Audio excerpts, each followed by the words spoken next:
Welcome back mga katuklas, alam mo ba na pwede kang maglagay ng music sa iyong Facebook account sa tuwing ikaw ay magpo-post.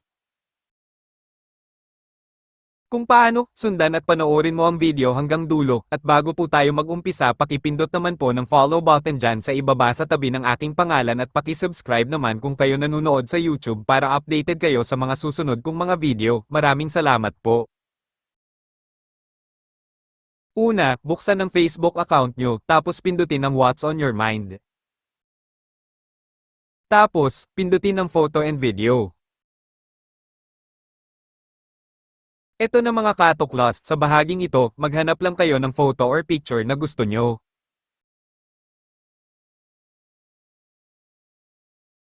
At kung nakapili na kayo ng picture na gusto nyo, e-click nyo lang yung edit na nasa kaliwang bahagi. Pagkatapos, click nyo lang sa itaas yung music icon na nasa itaas na bahagi. Dito, mga katuklas, scroll down nyo lang po para makapili kayo ng music na gusto nyo. Pwede nyo din i-search sa itaas, click nyo yung search bar. Kung nakapili na kayo mga katuklas, i-click nyo lang yung done sa may ibaba. Tapos click ang next, pagkatapos pindutin ang post.